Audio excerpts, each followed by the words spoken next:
Welcome back to my YouTube channel. Hope so आप सब अच्छे होंगे, मैं भी बहुत अच्छी हूँ।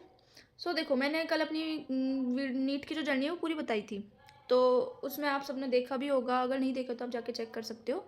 तो देखो, हम हर कोई बंदा, मैं बोलती हूँ हर कोई बंदा नीट की जब प्रिपरेशन करता है ना, तो ये बहुत बड़ी मिस्टेक्स करता है। और ये मिस्टेक मैंने भी की है। शायद उनमें से एक मिस्टेक ही मेरी हो सकती है कि मेरा सिलेक्शन के पीछे की, मतलब आप लोगों के सिलेक्शन के पीछे की, मेरा तो सिनेरियो अलग था। आप लोग के सिलेक्शन है, उनके बीच में वो चीज़ें आ सकती है। तो देखो, जब अपन कोचिंग जाते हैं या कोई भी बच्चा ऑनलाइन कोचिंग करता है, तो उसका सबसे पहले स्टार्टिंग के जब वो 3-4 दिन जाएगा ना, तो उसका पूरा का पूरा ऐसे रहेगा कि भाई हम ये भी पढ़ लेंगे, ये भी पढ़ लेंगे, ये भी पढ़ लेंगे। तो जैसे जैसे कोचिंग से वो आता है, कोचिंग से सीखता है, या अगर उसको कुछ भी नहीं आता है, तो वो घर आके उसको करने की ट्राई करता है। फिर क्या होता है कि वो चीज़ जो वो कर रहा होता है ना, वो उससे होती नहीं है। वो सोचता है कि भाई चलो ठीक है, मैं आज नहीं कल कर लूँगा। फिर वो जब बंदा अगले दिन जब कोचिंग जाता है, तो वो देखता है कि मोस्ट ऑफ बच्चे हैं वो उस चीज़ को कर रहे होते हैं, कि वो जितने भी सर क्वेश्चन देते हैं वो कर लेते हैं, क्योंकि जो सर टॉपिक पढ़ाते हैं या मैम पढ़ाती है उस टॉपिक में ऑब्वियसली बात है क्वेश्चन मिलते हैं, चाहे वो ऑफलाइन कोचिंग हो चाहे ऑनलाइन कोचिंग हो। ठीक है।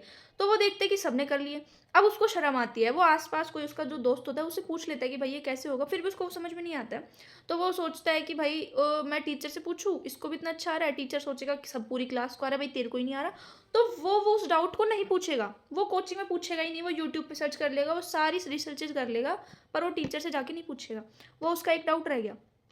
अब वो ऐसे एक टॉपिक समझ में नहीं आएगा तो दूसरा टॉपिक भी समझ में नहीं आएगा। बस दूसरे टॉपिक की जो लास्ट की समरी होगी ना, वो उसको समझ में आ जाएगी, तो उसको लगेगा कि हाँ भाई मुझे पूरा टॉपिक है वो समझ में। सो देखो गाइस, ऐसा बिल्कुल भी नहीं होता है। ऐसा मतलब तुम कभी सोचो ही मत। अगर तुम उस एक डाउट के पीछे अगर तुम अपना पूरा, भाई तुम ये देखो कि तुम क्लास में कहाँ हो, तुम एवरेज बच्चे हो, तुमने फ्रेशर बैच लिया है, और अगर तुमने ड्रॉपर बैच लिया, मोस्ट ऑफ फ्रेशर के बैच में भी ड्रॉपर बच्चे रहते, तुम उनसे कंपेयर मत करो। अगर तुम किसी चीज़ की प्रिपरेशन कर रहे हो, तो तुम एक क्वेश्चन को 100 बार पूछो, टीचर से बार बार पूछो। तुमने पैसे दिए हैं भाई, पूरे वसूल करो ना। तुम क्यों शर्म क्यों आ रही है तुमको? एक बात बताओ, अगर तुमको साइड वाले से आ रही है, तो वो 3 साल का बच्चा ड्रॉपर है। तुम ये देखो, उसको 3 साल में भी समझ में नहीं आ रहा, क्या पता तुम एक बार पूछ लो और वो चीज़ समझ में आ जाए, तो ये ठीक है। पर अगर तुम उस चीज़ को नहीं पूछते हो, तो वो इतना बड़ा बर्डन बन जाएगा, एक डाउट, दो डाउट, तीन डाउट, और पूरा चैप्टर खत्म हो जाएगा। फिर तुम सोचोगे कि मैं अपना दूसरे चैप्टर से स्टार्ट करूंगा, दूसरे चैप्टर से पढ़ूंगा, एक चैप्टर जब रिवीजन होगा तब कर लूंगा। नहीं होगा वो चैप्टर, क्योंकि वो सीरियल वाइज चलता रहता है। लाइक मोल चैप्टर ले लो तुम केमिस्ट्री में, उसके पीछे पीछे पीछे सारे चैप्टर होते हैं। अब तुम एक मोल चैप्टर को छोड़ दोगे, तो जो उसकी कैलकुलेशन है पूरे चैप्टर में काम आएगी, कभी हो ही नहीं पाएगी।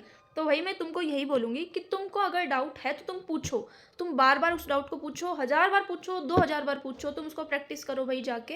एंड तब तुम कह सकते हो कि हाँ भाई तुमको वो क्वेश्चन सॉल्व हो जाएगा। और एक बार करने से नहीं होगा, 2 बार करने से नहीं होगा, 3 बार करने से नहीं होगा, 4 बार करने से वो डेफिनेटली होगा। उस टाइप के क्वेश्चन करो।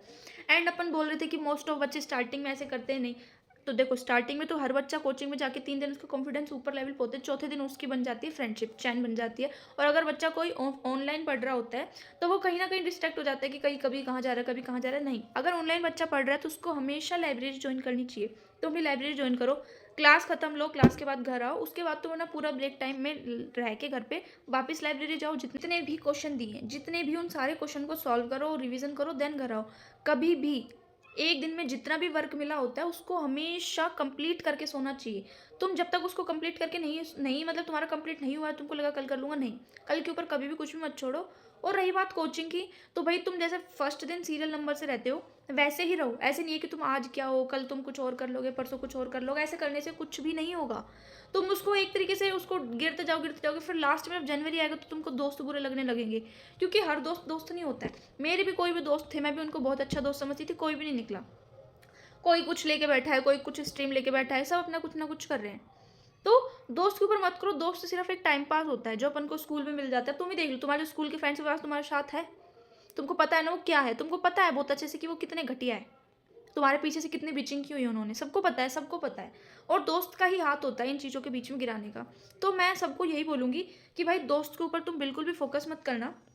एंड जो तुमको पढ़ा रहे हैं वो तुम पढ़ो, डेली रिवाइज करो, क्वेश्चन सॉल्व करो, और तुम छोड़ दो ड्रॉपर बच्चों को। या तुमको किसी चीज़ से शाय फील हो रहा है कि शर्म आ रही है, नहीं भाई मत करो। बाकी तुम पढ़ते रहो।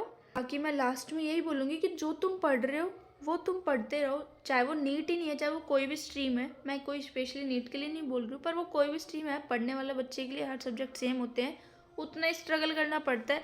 ऐसे नहीं बोल सकते कि अपन को नीट में ज़्यादा पढ़ना पड़ रहा है, नहीं भाई, सब में उतना ही टाइम चाहिए, उतना ही वो चाहिए। बाकी तुम सब लोग पढ़ते रहो। होप सो तुमको आज की वीडियो अच्छी लगी होगी। मिलते हैं एक नेक्स्ट वीडियो के साथ। Bye bye.